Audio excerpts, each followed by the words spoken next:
that's how we all die. In the last episode, we saw actual evidence that refutes Heard's original claims. Recall, she started out with 3 allegations when she filed for a permanent restraining order in July of 2016. That judge wasn't necessarily buying the story she was selling, hence she walked out of court with a temporary restraining order instead. And then a month later, when she realised there is evidence to prove she's a liar, she retracted her allegations with prejudice. During the lead up to the Depp versus the Son and Dan Wooten lawsuit, Heard increased the number of allegations against Depp. During the course of the London trial, some of her allegations were proven to be false, so she ended up writing 7 new statements to counter the narrative. There was also one instance where Depp's team raised concern that Heard's sister had watched this change in narrative unfold on the stand, then proceeded to write a new statement of her own to match. But I do digress. Before we get into the meat of this video, I want to play more of the clip being used in the intro because there's a reason I'm using it. There's a specific reason. Depp says, "And that's how we all die." This was filmed in Australia after returning to the set of Pirates of the Caribbean, from which he was removed weeks before to have his finger sewn back on. What are the people going to do now without you here every day? Oh, I'm coming every day. I'll be here every day. Captain Jack, you've You made a lot of people jealous this morning kissing our Sunrise reporter on the cheek. Oh, indeed. I think she's filed a suit against me. I don't think her husband's very happy. No, he's filed a suit as well. Give her a kiss, Johnny! Could you manage another one? What's that?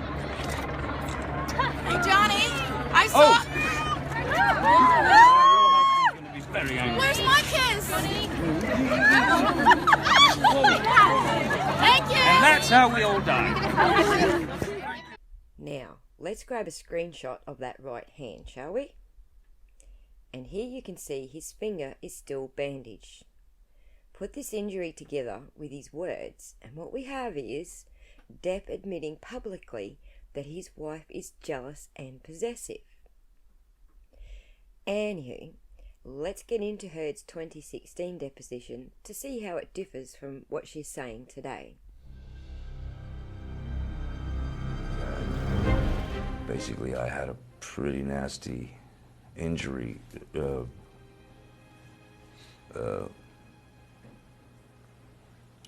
That I actually, I had to protect her at the time. And so I said that it was caught in the door, these huge accordion doors at this house. That wasn't the case at all.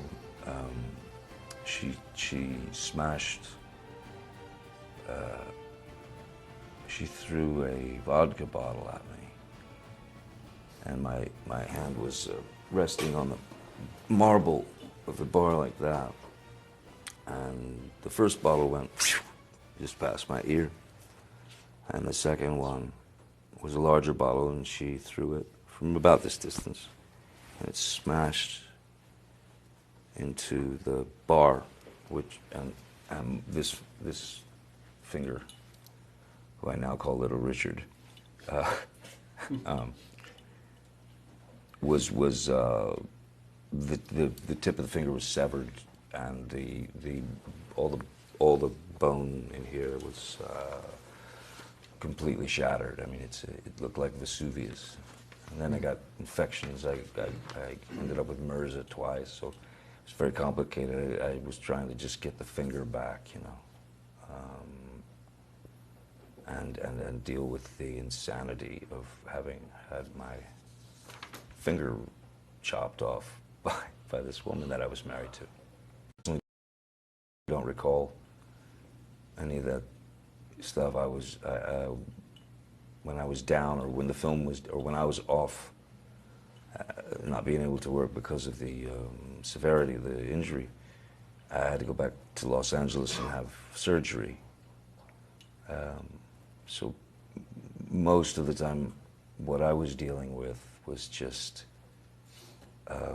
recuperating, or just, I didn't want to lose the finger, because MRSA, the MRSA infection, is really quite evil, and I ended up with it twice. So I was really just worried about losing a finger or an arm. Or Story about the bottle, and then Amber, apparently created some story about you punching a wall or something like that. She says that I did it myself, yeah, by punching a wall. Just another way to hurt you. I tell you, if this is the bar where the glass was and the bottles, if this was the bar and I was sitting here like this, she would grab the bottle and she would go there. She went there.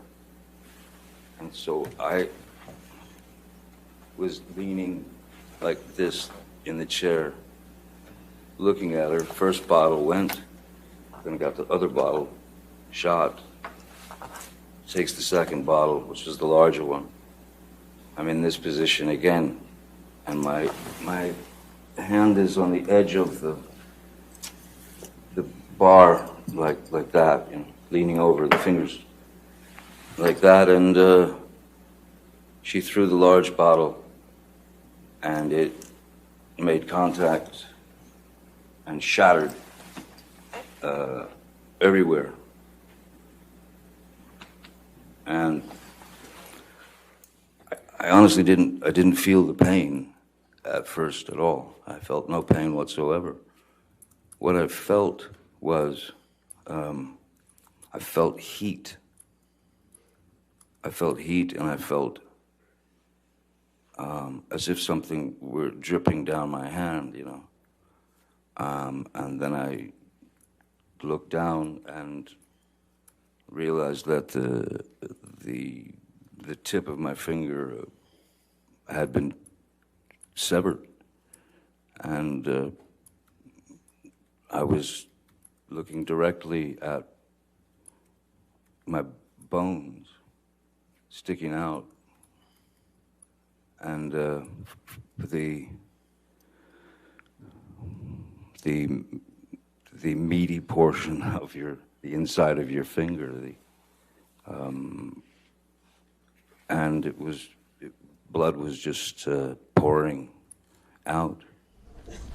Yes or no, did you ever punch Johnny Depp with a closed fist in the history of your relationship with Johnny? Answer it however you feel you wish to.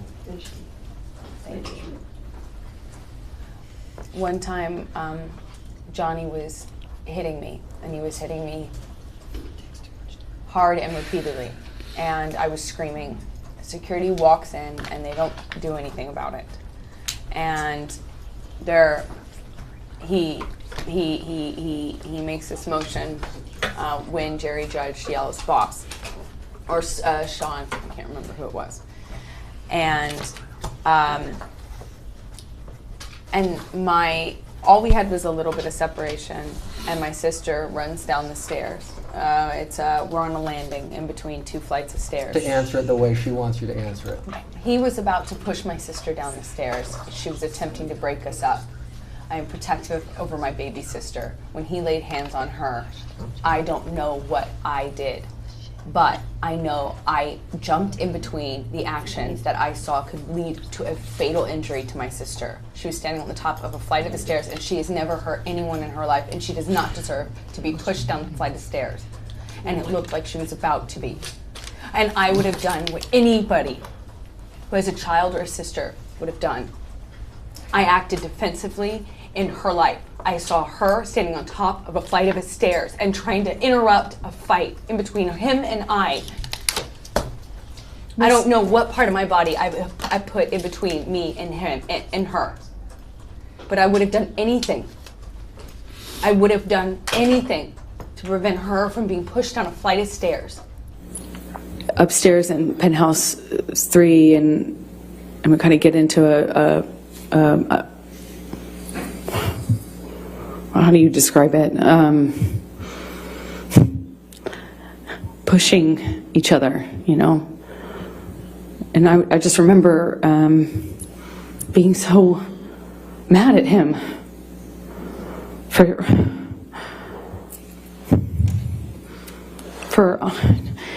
cheating on me and doing so in this way, like right after the wedding. And then right after my wedding, go to see him, and then Australia happens, and it just felt like everything came crashing down, and I was so hurt. Anyway, I break out of his grasp at some point, and I go into my sister's room. The apartments in the ECB are connecting, at least 3 of them are, and they connect from upstairs only.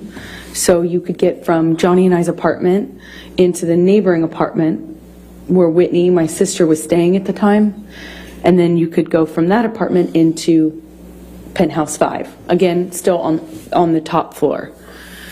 So I went through Johnny's office, which is how you access the door that gets you into Whitney, the neighboring apartment where Whitney was, my sister, and I went in there and woke her up crying, screaming, saying, "What am I going to do? Objection, Your Honor, hearsay. Sorry. Sustained. I don't know, that was Dafford to prove the truth of the matter. I'll sustain. In any event. All right. Sustained objection. Okay, so you went to Whitney's. Don't tell the jury what you said to her, but what happened next?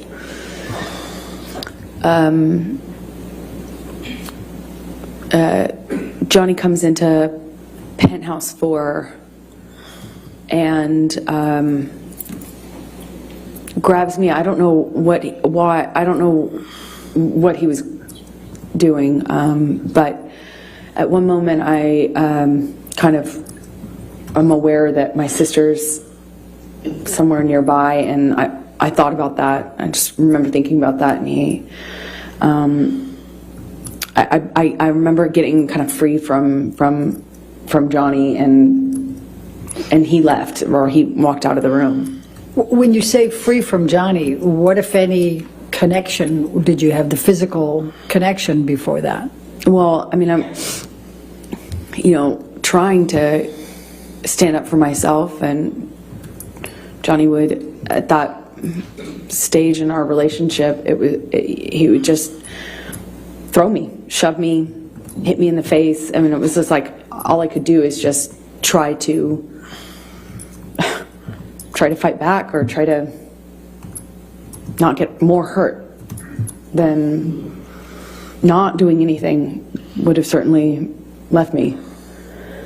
I don't really recall specifics. I remember at one point he had his uncasted hand in my hair, and I was looking at the carpet. I don't know what happened immediately after that, but I remember he left. He was out of the room for a while.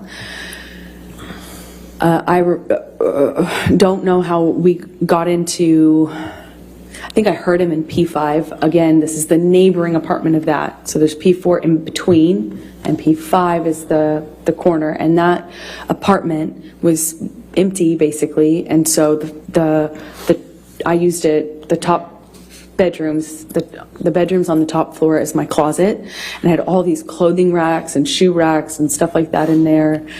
And then it had another level, the mezzanine, which is it hung over the rest of the bottom floor. And I use that as my office. And the bottom floor is, of course, the living room with just some sparsely decorated, just some big couches and a low table.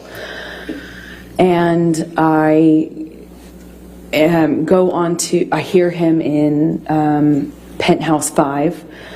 And on the lower level also is another painting studio, like painting area of mine. So I go in there because I hear him, and he's screaming, but I don't know why. I don't know who he's. My understanding was he was screaming at me, but I wasn't in that apartment.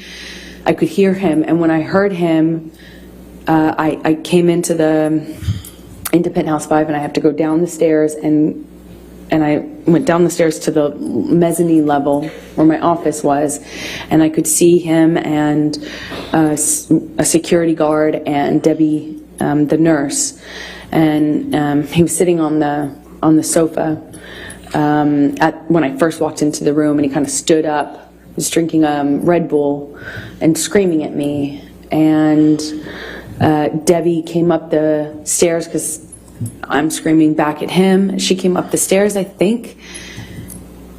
And while she came up, I'm supposed to kind of comfort me. And while I was up on the mezzanine floor, Whitney came down and he threw the Red Bull can up at me, certainly, but it kind of either hit or narrowly missed Debbie.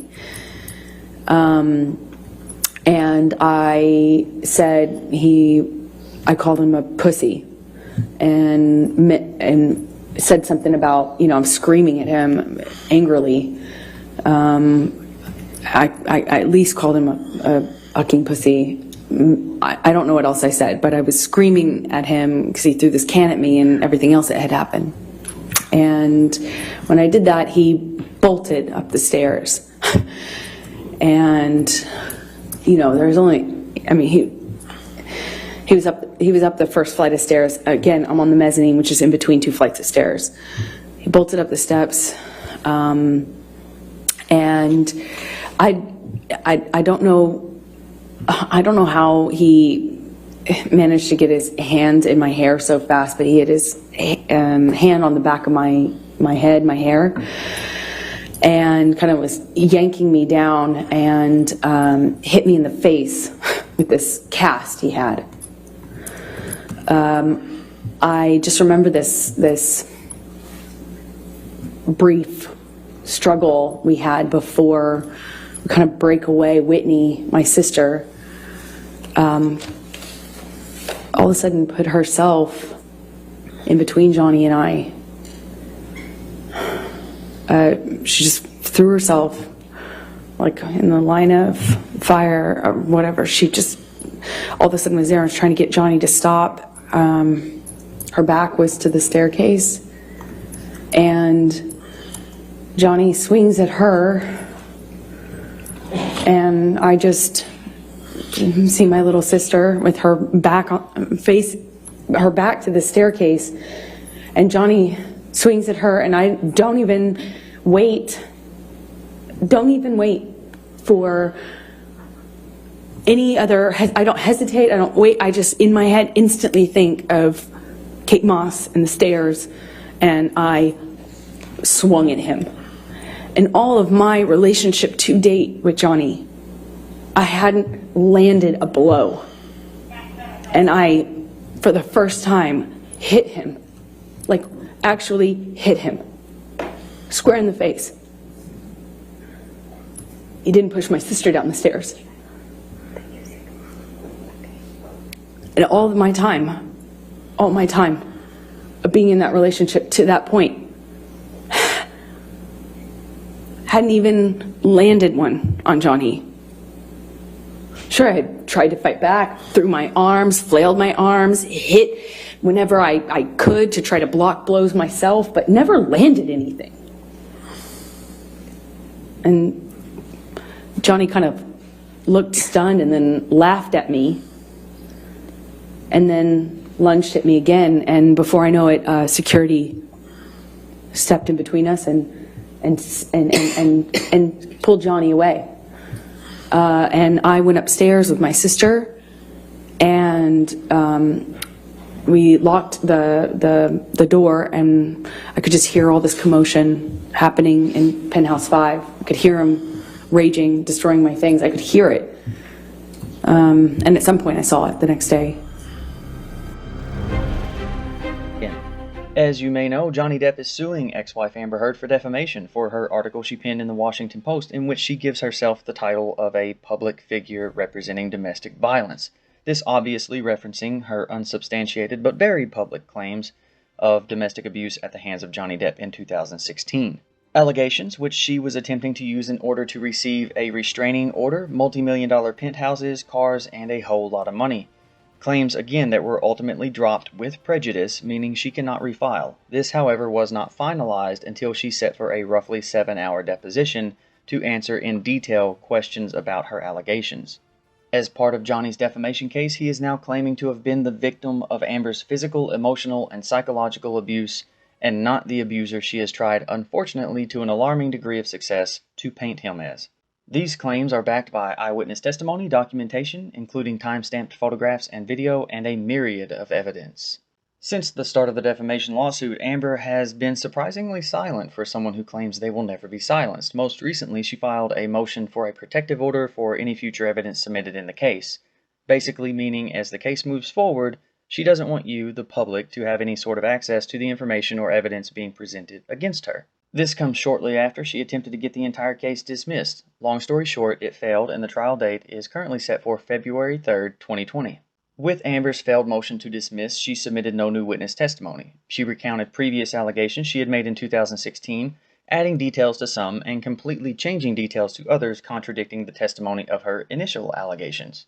Also submitted were snippets from her August 2016 deposition, accompanied by the corresponding videos of each brief snippet. You might remember these. They were plastered all over media sites with these types of eye-popping headlines about Amber's retelling of the abuse she claims to have suffered.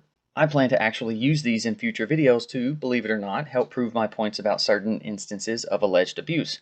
But for now, I want to focus on what Amber didn't submit.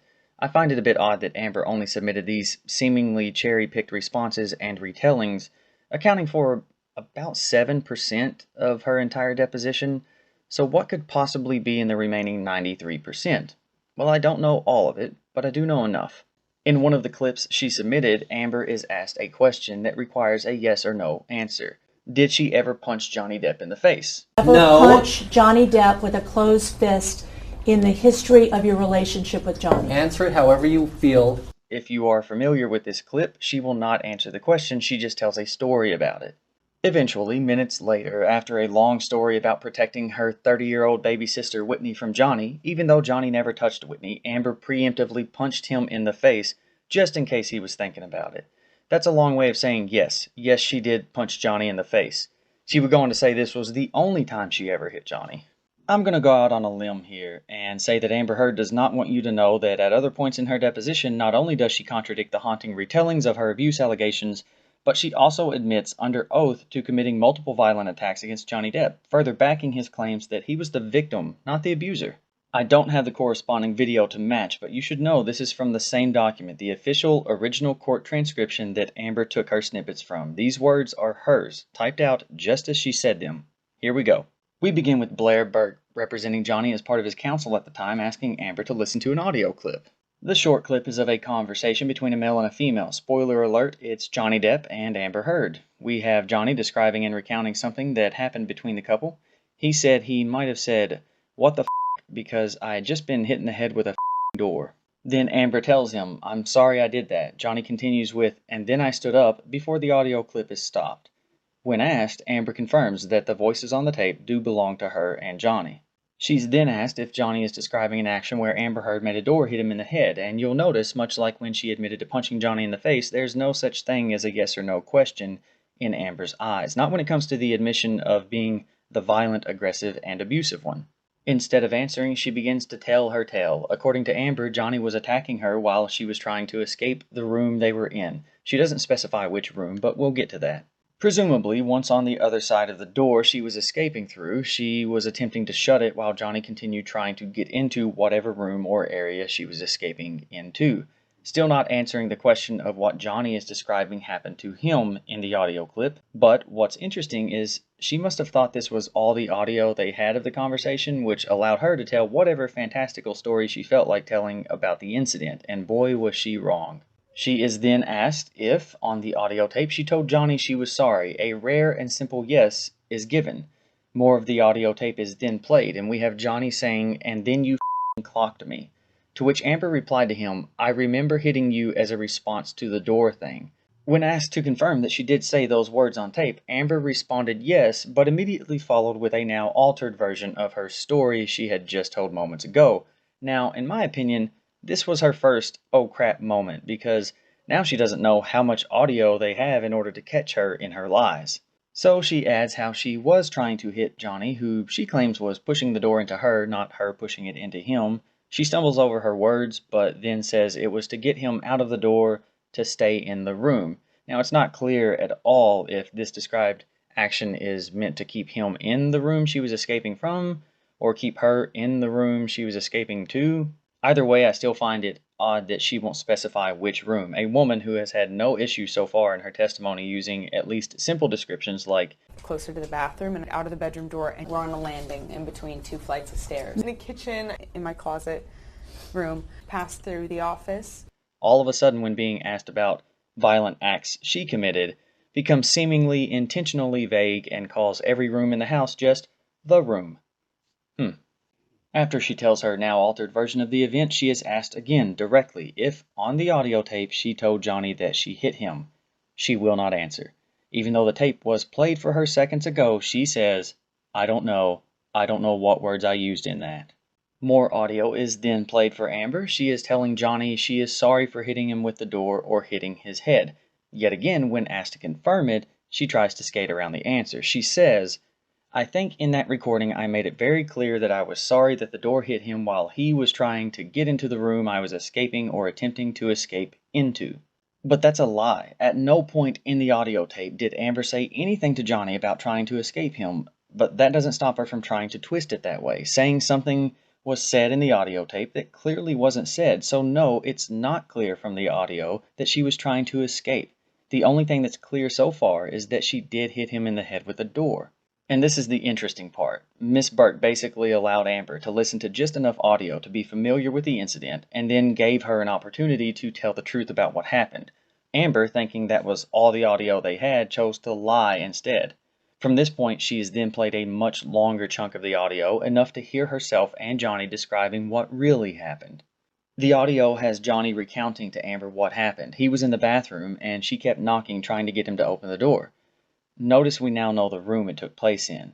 Well, after a few knocks, he does open the door, and Amber tries to force her way into the bathroom where he is, and he tries to shut the door 3 times to stop her, and in doing so, he says he guessed it scraped her toes.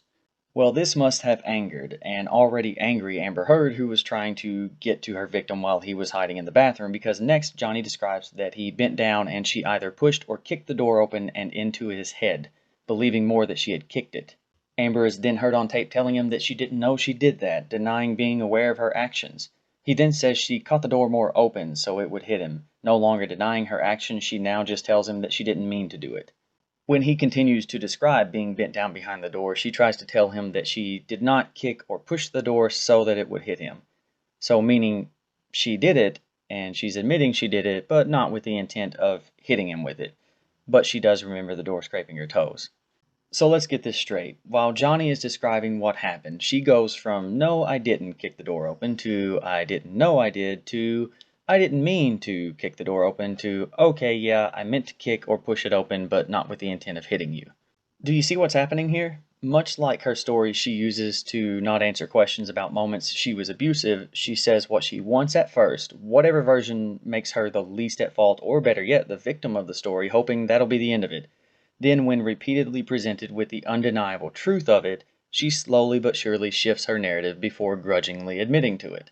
I'd also like to point out that at no point in the audio recording did she deny trying to physically get into the bathroom where Johnny was apparently hiding from her. Not once does she or Johnny mention her trying to escape an attack. Quite the opposite, actually, and this incident, as she originally tried to describe it before being presented with the truth, is not even mentioned in her old declaration from 2016 or her newest one from April of this year. When asked to confirm that she said in the audio that she did hit Johnny with a door, her lawyer interrupts, saying, the recording speaks for itself, in an attempt to keep Amber from having to admit to it. Although, I happen to agree with him, the recording does speak for itself. His tactic, however, doesn't work. Amber is asked again directly, did you say that? Now Amber has been caught lying, under oath about what was happening and why the door hit Johnny. Her story was made up and she knows it, and now she can't lie about it. With the truth literally being on tape in front of her, she answers, I said whatever I said in that recording, which is admitting she did say everything that she said in the audio tape, but then she immediately tries to backtrack again and pretend she can't remember what was just played back to her. Funny how when she is controlling the narrative and the story being told, expecting to be taken at face value, and with no follow-up questions, she weaves every tale with such repetitive detail with the assumption that everyone will just take her word for everything because she thinks nobody will have any information to counter it, so she can just say whatever she wants, right? But the moment the truth is revealed and showing that her story is fake and that she was the aggressive one while her victim was the one trying to escape, her attitude becomes much more... Whatever, the truth is stupid. After Amber's attempt to detach herself from the truth in her own words being played back to her, the rest of the audio is played, and it picks up with Amber again trying to tell Johnny she didn't do the thing with the door, and then that it wasn't on purpose, and then that she might have done it on accident. Johnny gives her the benefit of the doubt about it, maybe being an accident, to move the conversation along, and here's where we track back to the small clip of audio that was originally played for Amber moments earlier when she was given the opportunity to tell the whole truth, but she decided to tell none of it instead. The clip now has the rest of the conversation, picking up after Amber kicked or pushed the door into his head, and Johnny stands up to say, "What the f***?" After that, he tells Amber, "And then you f***ing clocked me." For those who don't know, clocked is a term used to describe when someone punches or hits you hard, and usually by surprise. Her immediate response is another admission. She tells him, "I remember hitting you as a response to the door thing." She doesn't try to call this an accident, just admits it on tape, but tries to rationalize why she did it before quickly returning to the subject of the door hitting him in the head, knowing the punch was absolutely on purpose because, well, who punches someone on accident? So she instead tries to talk only about the abusive action that she can more likely pass off as accidental. While trying to say she didn't mean to hit him with the door, Johnny says, "But you did mean to hit me in the jaw." So now we know it was a punch in the jaw. And again, she doesn't deny it at all, but rather tells him, "I meant to hit you. I do remember I meant to hit you." When he asks her about the door again and if she meant it, she says, "No, God, no." But when followed up again with, "But punching me in the jaw you did," she says, "Okay, I'm sorry." The audio tape is stopped. Amber is then asked if she told Johnny that she did mean to hit him. Her lawyer again interrupts in an attempt to keep her from repeating her admission of guilt. Amber, having been made to listen to genuine audio of her and Johnny completely disintegrating her newest lie about the alleged abuse she suffered, tries yet again to tell her fake story, even though the real version of events as told by her and Johnny and heard by everyone in the room was just played. Again, she lies and states that she was the one trying to hide in a room and Johnny was the one trying to come in, a complete 180 degrees from what actually happened and was confirmed in her own words on tape. This time she makes sure to add the part about the door scraping your toes, though, and then she describes the hit, the punch, the clock on Johnny's jaw, you know, the one that she had just admitted to doing on purpose. Yeah, she describes that simply as a push and that Johnny referred to it as a hit. In her aggravation being exposed as the violent one, her frustrations seem to reach a tipping point here. Lying her way out isn't helping in the face of her own admissions, so what comes next is equal parts enlightening and upsetting.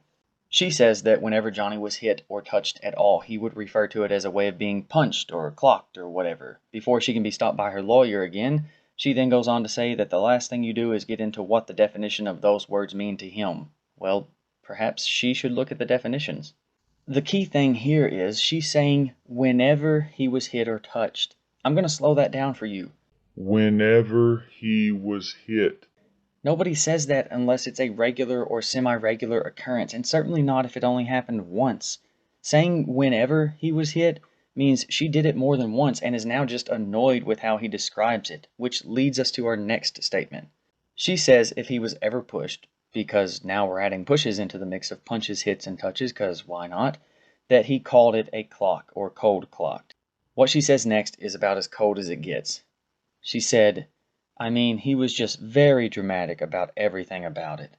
So Amber, who, according to her own words and admissions under oath, not only pushed, hit, and punched Johnny, who knows how frequently, but also has the nerve to be irritated with how upset it would make him and how very dramatic he would be about it when describing how it made him feel. Moving on, she is then asked about another specific incident in December of 2015 and if she punched Johnny with a closed fist then. After some bickering from her lawyer, she begins to tell the tale of how the only time she hit Johnny was to save her baby sister. You know, the one that she submitted with this matching video. By the way, for a future video of mine, I'll be using eyewitness testimony of how this incident actually went down. It's not even close to what Amber describes, so keep your eyes out for that soon. I took the liberty of taking these screenshots of a seemingly amused Amber being asked if she punched Johnny in the face with a closed fist, and then when she was forced to answer, describing the action of punching him. I guess now we know why she seems angry at this point and why this clip was the one she submitted, leaving out the admission of multiple attacks on Johnny. I mean, it doesn't benefit her much if she lies about only hitting him once and then includes all the other times that she did hit him, does it? Probably wouldn't help her case much, I'm guessing. Picking up after she weaves her version of the event of punching Johnny to protect her sister, she continues with rationalizing the violent attacks against him, still trying to use preemptive self-defense as a reason, even in the face of the truth, while remaining extremely vague, but in the process also admitting harm to him by saying, "I don't know to what extent, to what I would have, that he could claim I've done damage on him." Essentially saying, I've hurt him, but I can't say how badly or how badly he would describe it, because remember folks, he was just so dramatic about it.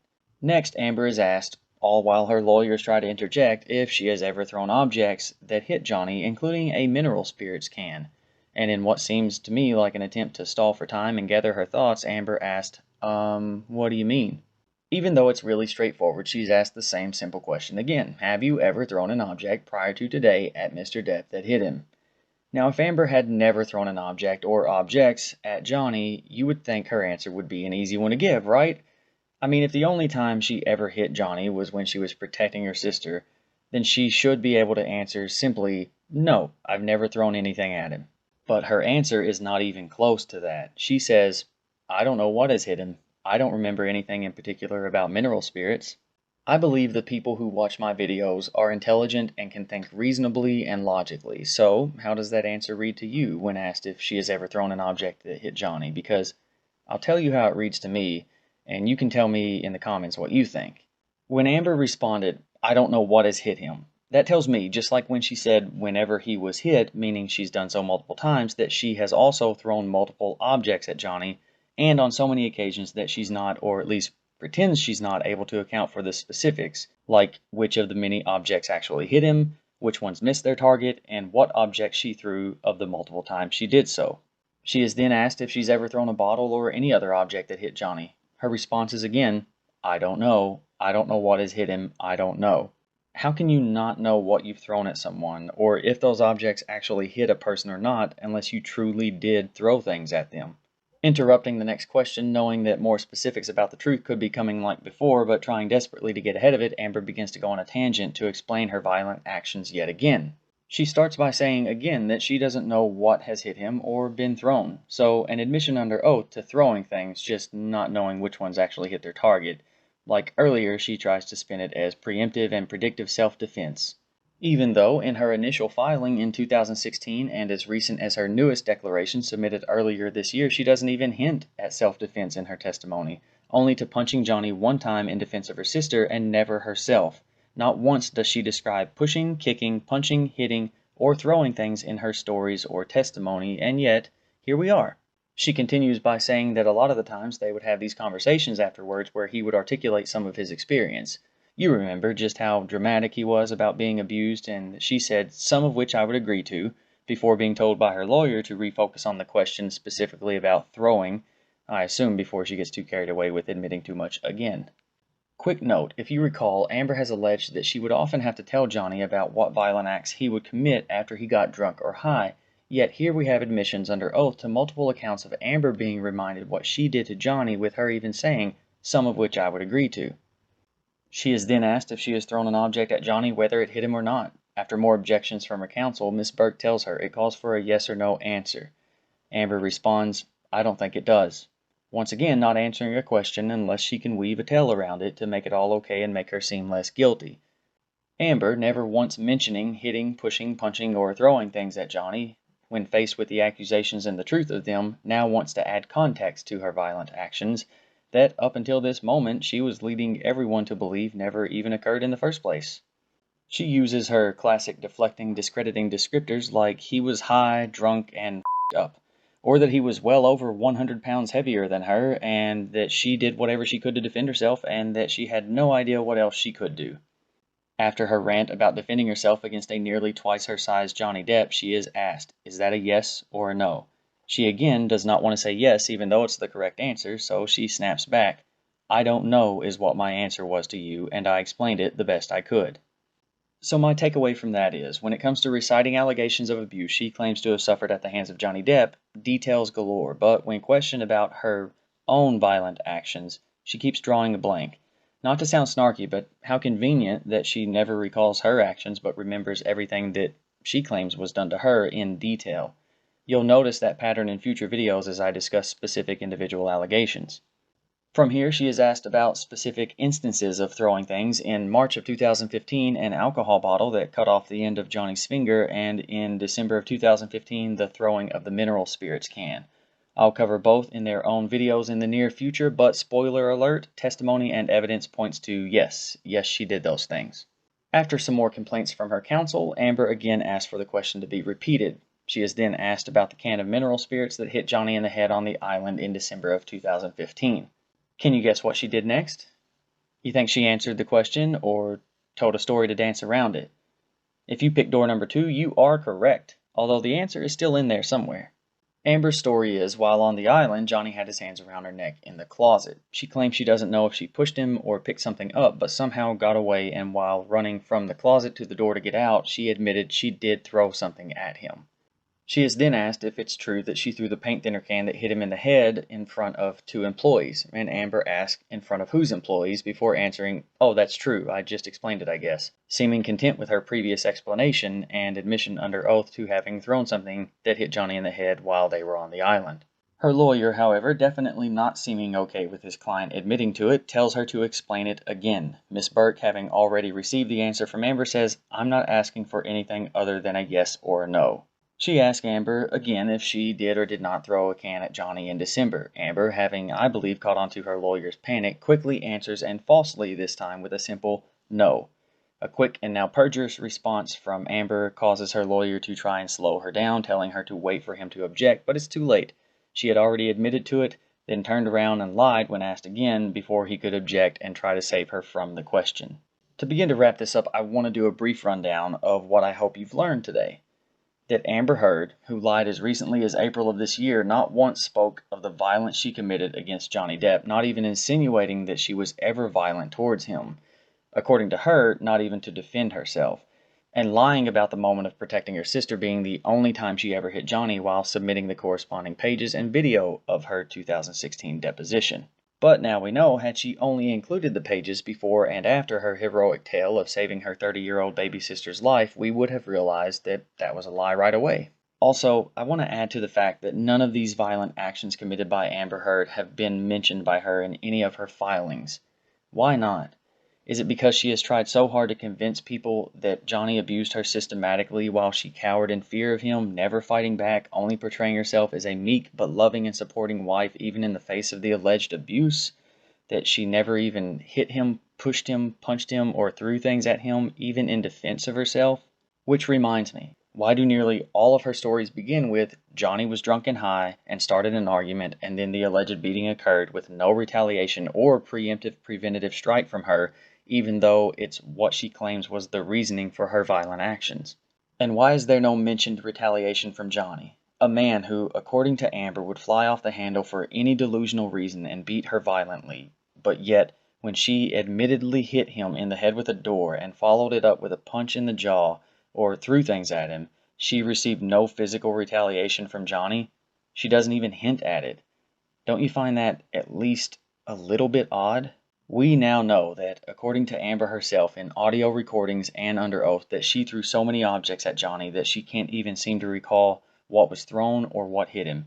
She admitted to hitting him in the head with a door, pushing him, hitting him, and punching him in the face on purpose while trying to get into a room he was hiding from her in. And when she did attack him, he was always just very dramatic about everything about it. Her words, not mine.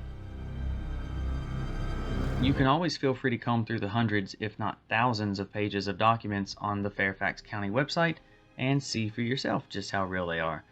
The first thing I want to touch on is Amber's motion to dismiss. She's now on her 3rd argument or attempt to get the case dismissed. Remember, this is a woman who constantly encourages victims of abuse to step forward and use their voices. Odd for someone who really just wants this case to go away. If it doesn't get dismissed and ends up going to trial, the current date is set for August 3rd, 2020. In the meantime, Amber filed a motion for a protective order. Basically, this meant she was wanting evidence filed to be kept from going public, a request which was not granted, with the understandable exception of personal info like addresses and phone numbers. And you might be asking, why would she want evidence to be private? Well, by the end of this video, I hope you understand a little more as to why. Seeking this privacy didn't stop Amber from trying to shame Johnny into dropping everything. Her team of ever-increasing in number and ever-shifting lawyers have attempted several less than professional tactics, but I'd expect nothing less from those who have previously represented the likes of Harvey Weinstein and yet now hide behind meaningful movements like Time's Up and Me Too, while incorporating many of the same tactics used in the past to try to silence his victims. One such attempt involved the use of a private investigator to dig up anything he could find, or even a loose insinuation of a scandal that they could try to attach to Johnny. This private eye is Paul Baresi, and before you Google him, you might want to make sure the kids aren't in the room. He's a former porn star turned private eye and prides himself on making problems go away. In a recent podcast, he described himself as a mercenary and a legman for the recently released from prison Anthony Pellicano, and was quoted as saying, "In the life of a celebrity, or anyone else for that matter, if you want to hurt someone, character assassination is the way to go. And the irony is, it isn't necessary that whatever is said be true. The damage can be done in the mere telling of it." How right he is. And this is the guy Amber hired to help in her efforts of damaging Johnny Depp. Moving on to another set of motions from Amber, she sought to get all of Johnny's medical records, including any involving drug use or drug treatment for Johnny, and, as if knowingly anticipating it, Amber herself. At the center of this is Dr. David Kipper. Now remember that name for later in the video. He's a specialist in drug and addiction treatments. Johnny has already talked openly about his dependency on painkillers and attempts and struggles to get off of them. It would seem Amber's trying to get the doctor to testify on her behalf as to Johnny's drug use. However, a recent hearing transcript gives us a different perspective and seems like a classic tale of careful what you wish for. According to the transcript, Dr. Kipper's name has been added to the ever-growing list of people who have witnessed firsthand Amber be physically violent with Johnny, and not the other way around. Amber also filed a motion to have Johnny set for an independent mental evaluation with a doctor of her choosing and to not be recorded. This guy don't sit right with me, Lois. He don't sit right with me. If that sounds a bit irrelevant and fishy, I thought so too, and it appeared the courts feel the same, as it was not granted. Worth noting that both sides are to submit medical records and signed HIPAA waivers, of which, as of making this video, only Johnny has signed and submitted. But that didn't stop Amber and her team from saying that he was late in doing so, even though she hadn't at all at the time, and to my knowledge, still hasn't. It also didn't stop media outlets from warping headlines about the trial being pushed from February to August, blaming it on Johnny for being late on submitting his records. In reality, according to Judge White, who is residing over the case, this was not the reason for the continuance at all. Instead, it was granted at the request of both parties because of difficulties taking depositions of people in California, even telling both sides not to manipulate this in the media. So maybe don't believe every article and headline you read when it's written by the media outlets with a one-sided interest in the case. Speaking of documents submitted to the court, it's almost comical that Amber and her team would try to use this as their media campaign. At the time of these headlines, Johnny had submitted nearly 4,000 pieces of documentation, while Amber had only submitted roughly 800. And it should be noted that number is inflated because any text conversations were broken up with each single reply submitted as its own standalone document. There could be a reason Amber isn't submitting a great deal of documents to the courts. That reason could have something to do with Johnny's request for expert witnesses. One such expert witness is Brian Neumeister. He's an expert in the characteristics and verification of electronic data like pictures, videos, text, and emails. An expert Amber has filed a motion to try and prevent from being used in the case, again begging the question, why? And that's not the only witness testimony Amber doesn't want used. Recently, there was a hearing over the dispute about the use of the 2016 testimony of the responding officers on the night of May 21, 2016. You know the story, when Amber claims Johnny threw a phone with great force at her face, followed by pulling her hair, striking her repeatedly, before smashing everything he could in sight, then leaving. Officers Melissa Sines and Tyler Haddon testified roughly 6 weeks after the incident that on the night of May 21st, there was no sign of property damage or a crime of any kind, including no injuries on Amber Heard. Amber wants to be able to question the officers again, nearly 4 years later, about an incident where no crime occurred, to show them pictures of supposed injuries and damage they already testified didn't exist, in order to, most likely, cast doubt on their memories of the non-existent incident after nearly 4 years of other actual crimes and calls. Amber's team says the officers could use their previous testimony as a memory refresher before being questioned again, but did not want their testimony, taken barely a month after the incident, to be used in the upcoming trial. For the record, there has never been, nor is there now, anything stopping either side from questioning the officers again. This motion by Amber was for the sole purpose of dismissing the officers' previous testimony. This motion failed, and the very relevant testimony will be allowed as it should be. Now to the new evidence I referred to at the start of the video. Some of you might remember this episode of the show Overhauling. Johnny, with the help of Amber's father, David Heard, tricked Amber into believing she was being called to deal with her father, who had allegedly punched this man, David Kalaki, because he had sold off Amber's Mustang in parts and pieces. This guy and his employees. This guy did? Unfortunately, yeah. And my dad only hit him once? They had an altercation. I don't blame him. Kill him. Before pulling back the curtain and in reality surprising her by fixing it up completely custom. I'm showing you this to set up the next points of testimony and evidence and to add much needed context.